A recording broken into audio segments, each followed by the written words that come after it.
Beep, beep, beep, beep, beep. Breaking news. Mike McDaniel got a surprise P-test today, and he's been suspended for PEDs after the NFL saw him sprinting to the locker room faster than Tyreek Hill. I don't know what you're talking about. That's how I always jog in. Miami got a huge win against the Patriots to move to 2-0. Tua's undefeated against Bill Belichick. The Pats are winless. The Bills bounced back. The Packers, Chargers, Cardinals, and Broncos all chalked. Week 2 in the NFL is wild, so today I'm bringing you the real winners and losers.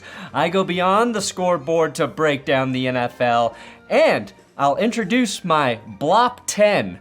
What's a Blop 10? Stick around to find out.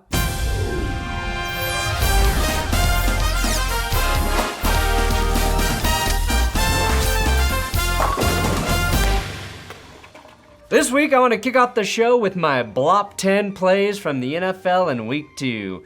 Since they are my personal top 10, you know they're going to be dumb. Hence why they're called Blop 10. Number 10, this throw by Mike Gesicki, who must not have watched the Raiders and Patriots last season. This strange pass to Cole Strange ultimately didn't work out, as the Pats were short, but all I could focus on was the sound of Chris Collinsworth laughing. First down! Yeah, say what you want about the man, but that's the sound of someone who just loves football. Number 9, Justin Fields did not play well. Chase Claypool was criticized all week for his effort. The Bears lost, but this throw from Fields to Claypool has made it into my Blop 10 plays. Might be the only thing the Bears win for a while. 8, do not interrupt the referee when he's speaking to America. It's a 10-yard penalty. I'm talking to America here, excuse me. Does that make Geno Smith anti-American? I think so. He must be a communist. Number 7, Charlie Jones got Cincy on the board with a punt return touchdown. The first Bengals punt return touchdown since Pac-Man Jones in 2012. No, they're not related. 6, Ian Eagle just couldn't resist making a Taylor Swift song reference after Travis Kelce got into the end zone. Touchdown! Kelce finds a blank space. You know Ian spent half the week thinking that one up. You nerd, Ian. Look what you made me do. Number 5, my worst penalty, my worst flag. You know I want to make it the non-pass interference call on Cortland Sutton from the Broncos game, but I'm going to throw you a bone, Bengals fans. Can't Britt Taylor getting dinged for pass interference while OBJ literally pulls him to the ground. Travesty. The worst part, though, is the ref isn't even looking at the play. Look where his eyes are. Look where his eyes are. Number 4, best play that didn't count, Mac Hollins' touchdown in the back of the end zone. If your toes tap first, then the heel shouldn't matter. Blame Atlanta's ground crew, though, because the paint is shitty here, making this a huge Week 2 conspiracy play. I think his left heel is actually in here. But whatever, he did hit Twitter with the best caption this week. Everybody is savage until they get face to face with one. For a brief moment, Chiefs tackle Donovan Smith was a better receiver than Kadarius Toney. Neither of those catches stood. Hey, I'm not eligible, dude. Number 3, Kaimi Fairbairn's full name is what? Out of respect for Hawaiians, I won't even attempt to say this name. Kaimi no Lauameka, Ike Oke Kuma Pa'a. The only thing longer than this name is the amount of time the Packers had the lead in this game before losing 24-25 on a field goal. Number 2, Trey Pipkins at 6'6", 306 pounds, gets into the end zone for a fat man 2-point conversion. And number 1, Bill Belichick with the sassiest challenge flag throw of all time. The crankiest old man get off my lawn throw challenge ever. And number 0, Jordan Love was drunk on this quarterback sneak. That's right, I go to 0 in my Blop 10. It's why it's the Blop 10. The team that gets my apology this week, the Ravens. I'm sorry, I haven't given you enough credit. Baltimore, Lamar Jackson picked apart the Bengals. Gus Edwards found the end zone, and you look like just a very solid football team. Stay healthy, and I think you're gonna be pretty damn good. My group winners, the NFC South. Everyone except for Bryce Young and the Panthers. The Saints are 2-0, no surprise, but damn, the Falcons and Bucks are both 2-0. Congrats, Baker Mayfield, who made Mike Evans the true ageless wonder, leading the league in receiving yards with a $171, and Arthur Smith's mustache, which is not Fucking bullshit! No, it is not fucking bullshit. Here's the thing about the Falcons. They won a close game, something they have not been able to do recently. 211 rushing yards, and my favorite tricky play this week, a handoff fake reverse flea flicker to Mac Hollins, who Julio'd Savage there. Winning quarterback? Well, you knew as soon as he entered the game, I was giving this to Gardner Minshew. I have loved this cut-off jeans, van-living, sword-wielding QB since the moment I laid eyes on him. Love at first QB, and after Richardson was on pace to have 5 rushing touchdowns but got injured, Minshew came in and was efficient. 171 yards and a TD. Nothing crazy, but just 4 incompletions and the win. And the message that he will keep the ship afloat while Richardson recovers from a concussion. Another winning QB, Sam Howell, under the radar performance against the Broncos whilst getting sacked 4 times. A passer rating of 108, a dime to Terry McLaurin, which was as NFL of an NFL throw as you can have. His best throws all over the middle in this game. Oh, and this dime down the sideline. And his floor, Howell's floor, much higher than I think any of us thought. My losing quarterback? Well, Joe Burrow has struggled since making $250 million, but nobody's asking about how many bathrooms he has in his house. This one was a hard-fought battle between Joe Burrow, Zach Wilson, and Justin Fields. But it's hard to not go with Justin Fields. Joe Burrow did get the Bengals back into that game, and he re-aggravated his calf injury. Not only did Justin Fields miss the most wide-open receiver of all time, but he threw a 4-yard pick six to Shaq Barrett and followed it up with another ugly pick to close out the game. This may very well be the performance to convince Bears fans that Justin Fields isn't the quarterback of the future. He's usually dynamic, but he only rushed for 3 yards to supplement his 211 passing yards and 1 TD through the air. And to finish off the quarterback losers, I'm ranking the top 3 worst by most interceptions, sacks taken, and fumbles. I'm combining it into one score called the Derp score. Number 3, with a Derp score of 6, is Zach Wilson. 3 sacks, 3 interceptions. After Wilson tossed this touchdown to Garrett Wilson, he was arguably the worst quarterback in the NFL. Lowest passer rating at 38.1, just 170 passing yards all game. I'll give him one more week because I think that Cowboys defense just might be nasty. Number 2 Derp score, CJ Stroud had a Derp score of 7. He was sacked 6 times by the Colts, who only had 2 the week before against the Jags. Stroud also fumbled once, and while he took one giant leap forward, his offensive line may have him on IR by week 11. And number 1, we got a tie for the Derp score between Russell Wilson and Justin Fields. It's the quarterback I wanted the Broncos to draft versus the quarterback I wanted the Broncos to trade for. 9 is their Derp score. Sacks, fumbles, picks, they combined for 9. Wilson sacked 7 times against the Commanders with 1 fumble and 1 interception. Pretty sad if you complete a Hail Mary in a game and you still have the highest Derp score. For a full breakdown of that Broncos nightmare, it's the new worst episode. You can watch it on YouTube. The most losing ass thing you could do this week was have a lead. The Packers were up by 11, still lost. Fucking bullshit! The Broncos blew a 21-3 lead. Fucking bullshit! The Cardinals had the Giants on the ropes, 20-0. Lost. Fucking bullshit! And the Chargers lost in overtime after jumping out to an 11-0 lead and sacking Ryan Tannehill 5 times. Fucking bullshit! Yeah, those are all fucking bullshit losses, but I'm crowning the Chargers as the kings of the bullshit losses. You're 0-2, Chargers, with arguably the most talented roster in this group. Keenan Allen went off for 2 touchdowns and 111 receiving yards. And you're doing exactly what we all predicted, not closing out games. My winning stat, CeeDee Lamb had 11 receptions, 143 yards against the Jets. He was so good, Sauce Gardner deactivated his Twitter account after the game, following in the footsteps of Drop King Kadarius Toney. Unfortunate because today on Twitter, ESPN posted Sauce was only targeted once while covering CeeDee Lamb, and he recorded a pass defended, which just shows you NFL fans are the worst bullies.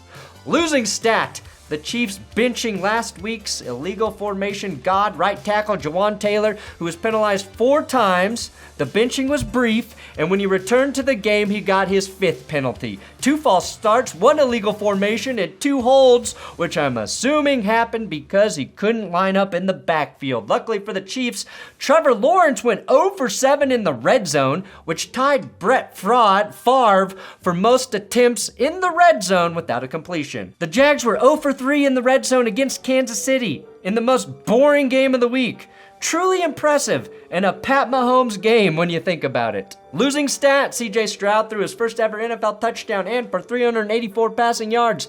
That's more 300 passing yard games than Justin Fields, but what gets my nuts and my guts is Stroud and Kirk Cousins were the top passers in yards this week. A combined 6 touchdowns between them, no picks, and they both lost. Cousins earns my biggest wasted performance, highest passer rating in the league this week, and it was all for nothing. Winning stat, Tua Tagovailoa is undefeated against Bill Belichick, 5-0. That's like beating the house 5 straight times in a casino, and Bill will break your hands in the back room if he thinks you out-cheated him.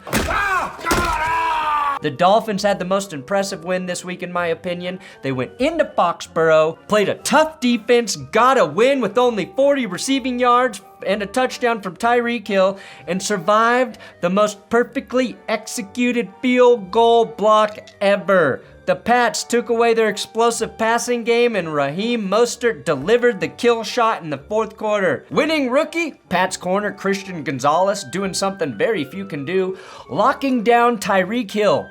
And through 2 games, Gonzalez looks like he's the best rookie corner. He's the new Sauce Gardner, and he had a key pick in the 4th, so he's clutch, in addition to being a dynamic lockdown dude. How bad are Patriots fans if Tyreek Hill is saying this about you after the game? Those fans are, some of the worst fans in the NFL, and I'm going to stand on that. And Tyreek Hill is right, because a 53-year-old fan died after being punched at the Pats game on Sunday. We need to be better as football fans. Another winning unit, the NFC East.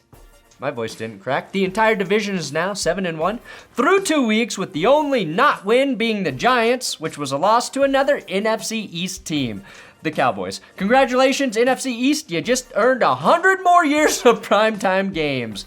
Just in general, the NFC is 6-0 against the AFC. This is like the early 90s all over again, except I'm not happy. The Eagles found their Weapon X in DeAndre Swift, and the Cowboys have the best defense in the league right now.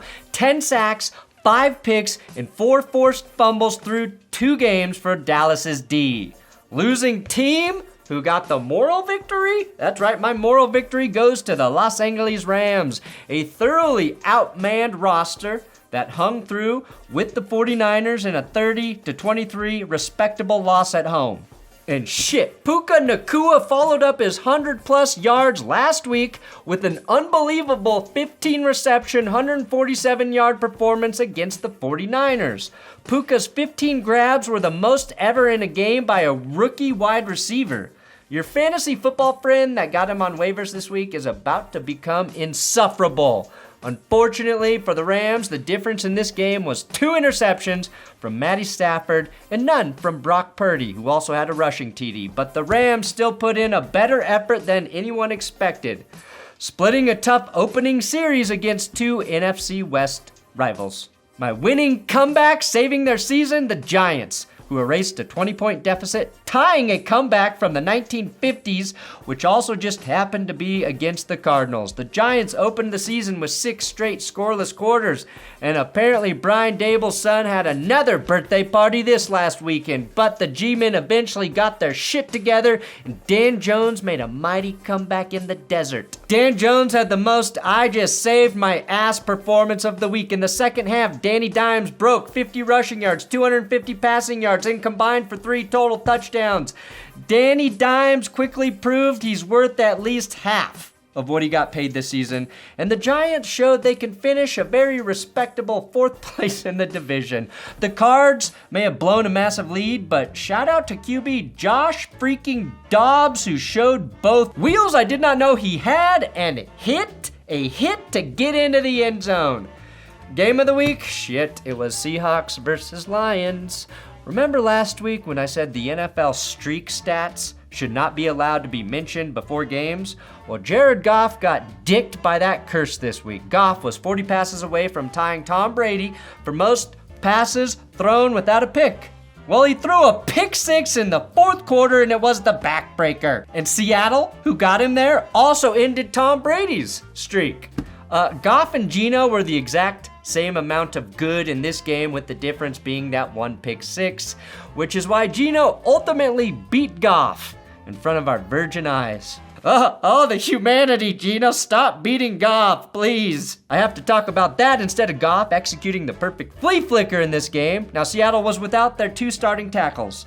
They had to pull 90-year-old Jason Peters out of the nursing home this week. He didn't play, and the only Lion to get a sack was Alex Anelzone. The Lions fought back, I'll give them that. They will never, ever quit, but their defense needed to stop in overtime, and instead, Geno just picked them apart.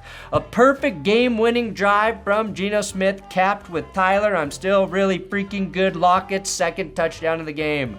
My bounce-back team this week is the Bills and Josh Allen. Josh Allen threw the game away on Monday Night Football. He came back with a vengeance and tossed 3 touchdowns, plus no picks. No picks in the Bills' blowout victory over the Raiders. Allen missed on just 6 of his 37 attempts and made me feel really bad about the Broncos losing to Las Vegas last week. But Buffalo also got 123 rushing yards out of James Cook, 183 yards on the ground total for the Bills. This is what a Bills team who can run the rock looks like. And it's not Josh Allen leading the way with the rushing yards. He had just 7. Truly a good victory for the Bills. Oddly, the Raiders are rushing losers. Josh Jacobs, the reigning rushing champ of the NFL, finished with a total of -2 yards against Buffalo. This was the first time since 1970 that a reigning rushing champ finished a game with negative yards. So is the Bills' defense sneaky good, with the potential to get better with Von Miller? Buffalo. I won't say it. Losers, Derek Carr stands. Jesus, Derek, can you play a more boring brand of football? The only highlight you need to see from this game is this amazing catch by Chris Olave and Bryce Young lining up behind his guard, which John Elway once did. So Bryce Young, 5 Super Bowls. The biggest losers this week, though, have to be the Cleveland Browns. Not only did they lose in just a drudge match of offensive ineptitude, but Deshaun Watson still looks as mid as a mid QB can look, and possibly worse because he thinks he's still fast. But every time he scrambles, he takes a sack or gets penalized for a face mask. Baker Mayfield is currently outplaying Deshaun Watson in every category: passing yards, yards per attempt, completion percentage, touchdowns, passer rating, and most importantly, treating women with respect and dignity. And the other stat Baker leads in, maybe the most important one, headbutting. Watson did become the first QB in NFL history to get 2 face mask penalties in the same game. He also shoved an official without drawing a flag. So he's out there touching people he shouldn't again, and also not getting properly penalized for it again. The tragic news for the Browns was the loss of running back Nick Chubb, who had a knee injury so bad they wouldn't show the replay. I am told that the replay of Nick Chubb getting injured is not to be seen. Yeah, we're not going to show it. Crowd reaction to seeing the replay is all you really need to know about how bad the injury is, and that we should be sending Chubb nothing but love. Dude is a special running back, and I hope he makes a full recovery. Jerome Ford came in for Chubb and averaged 6.6 per carry and looks ready for the gig. Also, the Browns lost about 80 other players to injury in this bloodbath. The Steelers' defense, huge winners. Ugly ass game.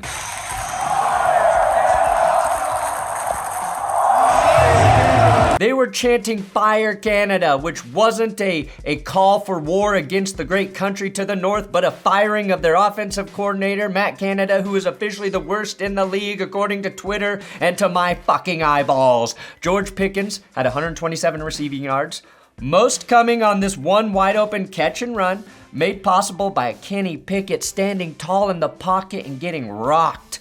Pickett gets my Pocket Pool Award this week. brought to you by my very well-respected state representative, Lauren Bobart. My losing catch of the week? This perfect toe tap by Gunnar Olszewski. Gunnar, you did this on a kickoff, buddy.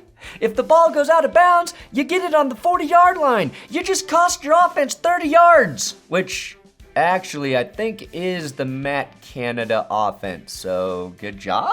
So the Steelers defense outscored the offense in this paper bag win, a win so ugly you do need to paper bag it. TJ Watt became the Steelers all-time sack leader, scored his first NFL touchdown. Alex Highsmith was a beast, had that sack and a pick six. 6 total sacks for the Steelers, a true defensive win and a great recovery from last week. Now I don't know if they're gonna dominate like this every week, but I do know the Browns offense sucks. Losers, time. And they're going to put 22 seconds back on the clock, and we're going back in time. Browns converted a 4th and 1. The quarter ends, and then we learned that the play was under review for a fumble. The review took 10 minutes to decipher. They wound the clock back into the first quarter, and the Steelers were rewarded the ball. All they do with it is fumble instantly, which is fumbled again, and fumbled and fumbled and fumbled until that ball goes out of bounds. That play was exactly what this entire game felt like. A shit show and a perfect way to end the week. Thanks for watching That's Good Sports. Oh my God, you guys are amazing. These videos are popping. You're coming back to watch them, so I appreciate all of you. If you're new, consider subscribing because shit's just gonna get weirder as the season progresses.